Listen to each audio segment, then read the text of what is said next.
Alright, so I started working on the clutch. I figured if it's going to run, I'm going to want to make sure the clutch works. So I'm pulling it in, and it's really stiff, and you can hear a pop. So I'm not sure what's going on there. I watched a couple of YouTube videos on it, and they said that if you open this port down here, you should be able to see it, which I do. I mean, I see the end of the cable there, but there's supposed to be a bolt with a little screw head there, and there's not. So I may have to pull this cover off, I'm guessing. That's the only other option I see, to try to figure out what's clicking in there and why that's doing that. But that's where I'm at now, trying to get the clutch going. So, because it would kind of suck to start it up and put it in gear and then realize I don't have a clutch. So, there it is. Well, I'm glad I decided to take a look at this clutch. I pulled this side off earlier thinking this is where the adjustment was, but all that is just access to the cable and the the actual transmission and all that good stuff. So it's not there, it's actually on this side. There's the little screw that the push rod screw. I'm able to get, I'm sorry, this is the clutch here, right inside here. I'm able to get the clutch plate to move out, but when I put it in neutral, I can spin the rear tire. When I put it in gear and pull the clutch, I can't spin the tire at all. I should be able to. So I think my clutch plates are sticking, which is not good, because that means I'm going to have to take this all apart and possibly, excuse me, and possibly replace the clutch. So I'm going to do a little bit of research and see if there's something I can do to release those clutch plates easily. But if not, I may be looking at a new clutch, which means my 2 weeks I was talking about earlier have just moved up to probably 30 days. So, but it's still sooner than I thought it was. I still thought it was going to be next summer. So, you know, we're still moving along quite faster than I expected. So yeah, the push rod's working. I can see it pushing the plate out. It's just not, I don't think it's disengaging the plates behind it. So I think they're probably, just from sitting for so long, they've kind of like, you know, just melted themselves together or something. Who knows? So I'm going to see if there's an easy way to get that unlocked and unseized, whatever you want to call it. And hopefully quick fix. If not, we'll be taking this apart and putting a new clutch in it. Alright, I'll update you in a minute. Well, I didn't end up tearing the clutch apart yet. I did some watching on the interwebs and figured out that there are certain things that you can do first to see if it works, and if it doesn't, then you can tear it apart.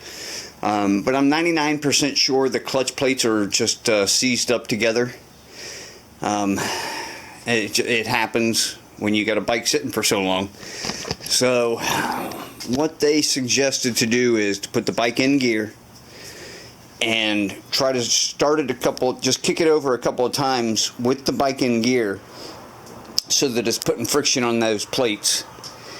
And then clamp the clutch handle open, or closed in this case, I guess. Right?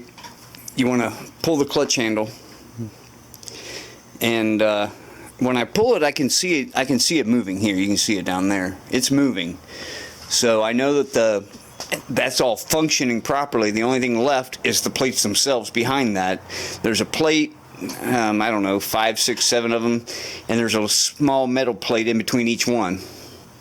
And what happens is they just, sitting over time, they just kind of, you know, become one. And it's possible to break them apart. So I'm going to try it. I've kicked it over a couple times while it's in gear to get some fluid up in there and just kind of, you know, get it moving around. And I'm going to clamp that, and they say to leave it for, you know, a day or two and come back and try to kick it in gear again. You should free it up. So since I'm not going to be starting the bike anytime soon, probably next week or two, maybe this weekend, we'll see. I've got time to do this, so I'm glad I decided to do it today. So yeah, that's it. I'm not tearing that apart yet. If this doesn't work by tomorrow, I may do it tomorrow, or I may wait until Wednesday. Or I'm sorry, Thursday. Tomorrow is Wednesday. I may wait till Thursday. But that's where we're at now, is just getting this clutch going. I can't believe I didn't think about it before. I mean, you know, engine runs, I've got brakes, and I kept thinking about putting it in gear, but it never dawned on me to actually check the clutch. So I'm glad I did. And now I've hit everything, I believe. I believe I've hit everything. If I'm missing something, please let me know. But I've got, the gearbox should be good. Motor's good. Brakes, rear brake is good. Front brake will be good. And I'm fixing the clutch now, hopefully. So, and I've ordered new petcocks. So I got a bunch of new parts coming in for it. And you know, so far I haven't done too bad. I think I put maybe about $500 into it so far in just parts. So that's not too bad. So yeah, there it is. Just wanted to give you an update, and I'm done for the night. It's hot, extremely humid out here. We got that storm supposedly coming through, but I haven't seen any of it yet. But yeah, that's it. I'm ready. Gosh, I want this thing to run so bad. I am glad I thought about the clutch though. So, yep, that's where I'm at. And yes, I saw the oil spill on the floor. That's because I had a tube off over there that I forgot to put back on before I went in the house last night. And it leaked everywhere. So, yeah. Anyway, there it is. Get that clutch going. You can see what I did was I just I backed it up. I backed the screw, the push rod screw, all the way up until it touched the pin, and then I adjusted the brake lever to where it just didn't move anymore down here, and then I put this clamp on it just to hold it open or closed, whatever it is, just to hold it so that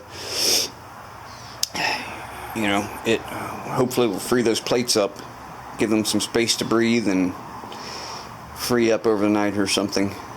You know, once the fluid gets in there and spins around a couple of times, which it already has, because I kicked it over while it was in gear, so it should have went up and over and a couple of times. So now that fluid is just going to kind of seep in there, and hopefully, you know, maybe in the middle of the night I'll hear and everything will free up. Let's hope. But if not, I'll take the cover off. I'm going to have to pull the plates and free them up individually, one by one. I'm assuming that's the problem. So, yeah, it's not too hard. It's just, you know, time consuming. So, and hopefully all the plates are good. I mean, it's only got 6,000, well, getting close to 7,000 miles on it. But, so those plates should be good. I mean, there shouldn't be an issue with them. Alright, well, that's where I'm at. I guess I'll update it tomorrow when I come out here and check it and see if the clutch plates are freed up, and let you know whether I'm going to tear that clutch cover off or not. So, alright, until next time, bye.